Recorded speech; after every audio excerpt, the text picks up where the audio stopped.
The receipt said 0, not a mistake, not a rounding error, a clean, deliberate 0.1 C chart written in blue ink. Emma Carter stared at it for a long second longer than she should have. Behind her, the dinner rush roared on. Plates clattered. Orders were shouted. Coffee machines hissed like they were angry at the world. But for Emma, everything went quiet. Table 12. The man in the tailored suit had already left. He hadn't rushed, hadn't complained, hadn't even looked unhappy. He'd eaten slowly, checked his phone twice, signed the bill neatly, and walked out like someone who never worried about consequences. Emma swallowed hard. She was used to bad tips. No tips. People who smiled while taking advantage. But something about this one stung differently. Maybe it was the bill amount. $312. Steak imported wine. Dessert he barely touched. And 0. Emma exhaled and folded the receipt, slipping it into her apron. Don't think about it, she told herself. Think about rent. Think about daycare. Think about the alarm that would ring at 5:30 a.m. tomorrow. She wiped down the table, collecting the dishes. That's when she noticed the plate. Under it, partially hidden, was something folded. At first, she thought it was a napkin. Then she saw the corner. Paper. Not a receipt, not trash. Her fingers paused. Emma glanced toward the door.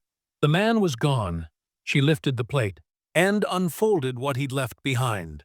It wasn't money, it was a note. Thick paper, expensive, the kind used for contracts or legal documents. 3 lines of handwriting. Neat. Controlled, too intentional to be random. Emma read it once, then again. Her heart started to pound. Because the note didn't apologize. It didn't explain. It asked a question. Are you still studying accounting? Emma's breath caught. She looked around instinctively, like someone might be watching. How could he possibly know that? She hadn't told him. She was careful never to. She turned the paper over. On the back was a name. Daniel Roth, and a time. Tomorrow, a.m., and an address. Emma sat down hard in the empty booth. Her hands were shaking now. Daniel Roth wasn't just a rich customer, he was a billionaire. Everyone in the city knew the name. Tech investor, venture capitalist. The kind of man whose decisions moved markets and destroyed competitors without ever raising his voice. And somehow, he knew her. Or at least enough about her to write that note. Emma closed her eyes, memories rushing in. Night classes she barely attended anymore because tuition kept rising. Textbooks she sold to buy groceries. The accounting degree she was 3 credits away from finishing before life collapsed in on her. She opened her eyes again. The note was still there. Real. Her manager walked by. Emma, he said. Table 12 tipped 0. I know, she replied quietly. He snorted. Figures. Richest ones are always the cheapest. Emma didn't respond. She folded the note carefully and slipped it into her pocket. That night, she tucked her daughter Lily into bed, brushing hair off her forehead. Mommy, Lily murmured sleepily. Did you have a good day? Emma hesitated. I had a strange one, she said. After Lily fell asleep, Emma sat at the small kitchen table. The note spread open under the dim light. She read it again. Are you still studying accounting? She remembered the moment. The man had asked casually, while she poured his wine. You're good with numbers, he'd said. She'd laughed awkwardly. Single moms learn fast, she replied. That was all. That was everything. Emma barely slept. At 6:30 a.m., she stood outside the address on the note. A glass building overlooking the river. Security everywhere. Too clean. Too quiet. She almost turned around. This was ridiculous. Maybe it was a joke. A cruel experiment. A billionaire's idea of entertainment. But then the doors opened, and Daniel Roth himself stepped out. He looked different in daylight. Less distant. Still powerful. Still controlled. But his eyes softened when he saw her. You came, he said. You left 0 tip, Emma replied. Daniel nodded. On purpose, he said. Because I needed you angry enough to read the note. Emma's chest tightened. What is this? She asked. Daniel gestured toward the building. A second chance, he said. If you're brave enough to take it. Emma stared at him. I don't understand. You will, Daniel replied. But first, tell me something. He met her eyes. Did you ever wonder why someone like me would test a waitress instead of hiring a resume? Emma didn't answer, because somewhere deep down, she already knew. And whatever was under that plate was only the beginning. Emma didn't step inside the building right away. She stood on the sidewalk, arms crossed, staring at Daniel Roth like he was a puzzle she hadn't decided to solve. A second chance, she repeated. You could have just left a note, or talked to me like a human being. Daniel nodded calmly. I could have, he said. But you wouldn't have come. Emma opened her mouth to argue, then stopped. He was right. If I had tipped you generously, Daniel continued, you would have smiled, thanked me, and forgotten me by morning. If I'd introduced myself as a billionaire, you would have been polite, guarded, careful. He held her gaze. I needed you exactly as you were last night. Honest. Hurt, angry. Emma clenched her jaw. That's not your right, she said. No, Daniel replied. It isn't. That's why this is optional. He stepped aside, gesturing toward the entrance. Walk away, he said. Nothing happens. Your life continues exactly as it is. Emma thought of Lily's shoes with holes in the soles, the unpaid electricity bill, the accounting degree that sat unfinished like a door she never quite managed to open. She exhaled. 5 minutes, she said. Then I'm leaving. Daniel smiled slightly. That's all I ask. Inside, the building felt like another world. Glass walls, silent elevators, people who moved with purpose and didn't apologize for existing. Daniel led her into a conference room overlooking the river. On the table lay a single folder. He didn't sit. I run a fund, Daniel said. Not just money. People, ideas. Risk. Emma remained standing. I already know who you are, she said. So please stop circling, Daniel nodded. Fair, he said. Then I'll be direct. He opened the folder. Inside were documents, spreadsheets, handwritten notes, and a name Emma recognized instantly. Her ex-husband. Her stomach dropped. What is this? She asked. A fraud case, Daniel said. 3 years old, quietly buried. Emma's hands shook.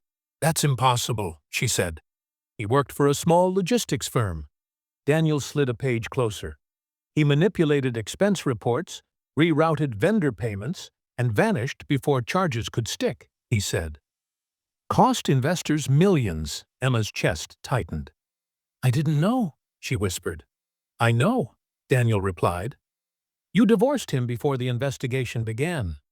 You took custody of your daughter and disappeared from the system. Emma swallowed hard. So why are you showing me this? Daniel leaned forward. Because the company he defrauded is acquiring one of mine, he said. And someone inside is hiding the past. Emma looked up. You think I can help you? She asked. I think you already did, Daniel said. Last night, without realizing it. He tapped the receipt on the table. You caught an accounting inconsistency in your head while processing my bill, he said. You paused, rechecked. And corrected it, Emma frowned. I do that with everyone. Most people don't, Daniel replied. Most people don't notice patterns. You do, Emma's mind raced. You left 0 because you wanted to see if I'd… She stopped. If you'd check, Daniel finished. If you'd question. If you'd look under the plate instead of throwing everything away in anger. Emma felt heat rise behind her eyes. You turned my humiliation into a test, she said.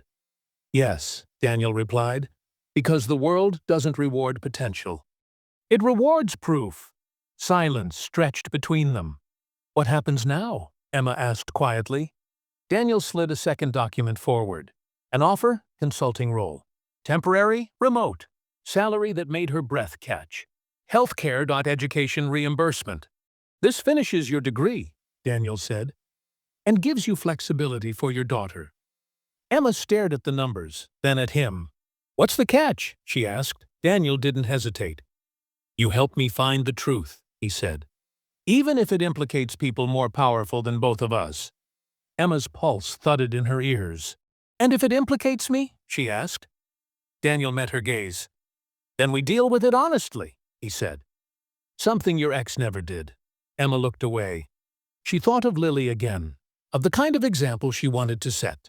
"I don't want charity," she said. Daniel nodded. "This isn't charity," he said. "It's accountability." Emma closed the folder. "3 months," she said. "That's all I'll commit to." Daniel smiled. "3 months is more than enough," he said. As Emma left the building, her phone buzzed. Unknown number. She ignored it. It buzzed again, then a text appeared. Emma stopped walking. Her fingers tightened around the phone, because suddenly, the zero tip didn't feel like the cruelest thing that had happened. It felt like a warning, and she had just ignored it. Emma didn't reply to the message. She didn't delete it either. She stared at her phone until the screen dimmed, then slid it into her pocket and kept walking.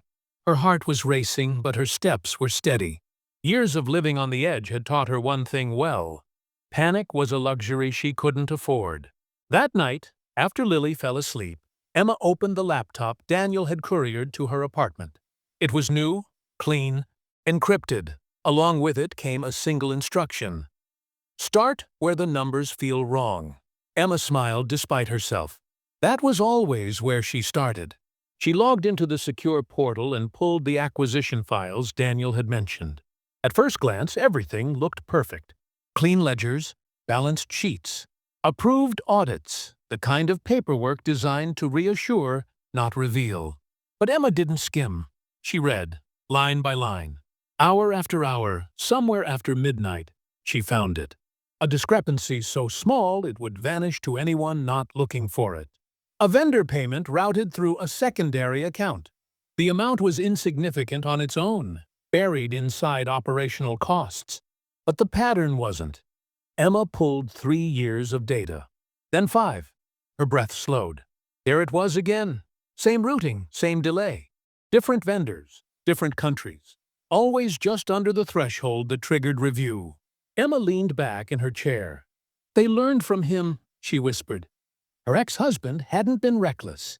He'd been methodical. And whoever had taken over this system had perfected it. She tagged the entries and sent a secure message to Daniel. "Found something. It's bigger than we thought." His reply came minutes later. "I'm on my way." By the time Daniel arrived, dawn was breaking. Emma walked him through the data, her voice calm, controlled, like she was back in class explaining a problem set. "This isn't just fraud," she said. "It's laundering. Corporate scale. And it's ongoing." Daniel's expression darkened. "Names?" he asked. "Not yet," Emma replied. "But I know where to look next." Daniel nodded. "That's enough for today," he said. "You need rest." Emma shook her head. "I can't stop now," she said. "Whoever sent that message knows I'm looking." As if summoned, her phone buzzed again. This time it wasn't a text. It was a photo. Emma's stomach dropped. It was Lily, walking into daycare, taken from across the street.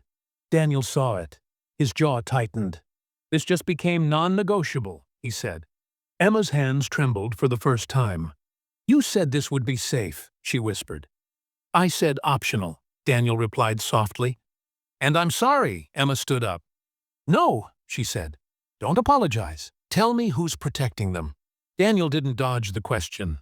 "People who owe me," he said. "And people who don't want this exposed." Emma exhaled slowly. "Then we finish it," she said. Over the next week, Emma worked like she'd never worked before. She stopped serving shifts at the diner, stopped answering unknown calls. Her world narrowed to numbers, patterns, and truth. And the more she uncovered, the clearer it became. The fraud wasn't being hidden. It was being normalized. Entire departments had been built around it. Careers funded by it. Silence bought with promotions and bonuses. Emma mapped the structure late one night and froze. The top node wasn't a shadow account.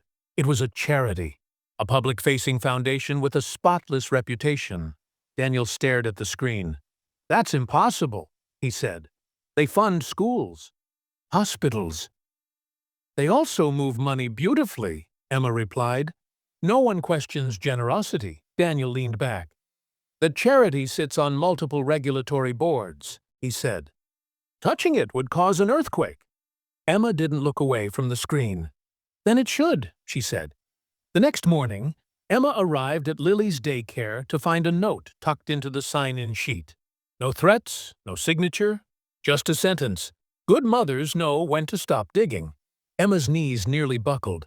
She knelt, hugged Lily tightly, and smiled so her daughter wouldn't see the fear behind her eyes. That afternoon, Daniel called an emergency meeting. "This is where people disappear," one advisor said. "We can slow walk this." Emma listened quietly, then spoke. "You don't slow walk cancer," she said.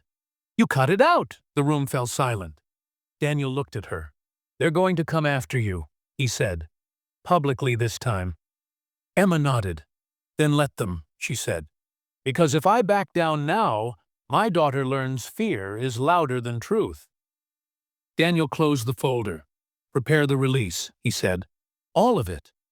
Emma felt something settle in her chest. Not fear, resolve.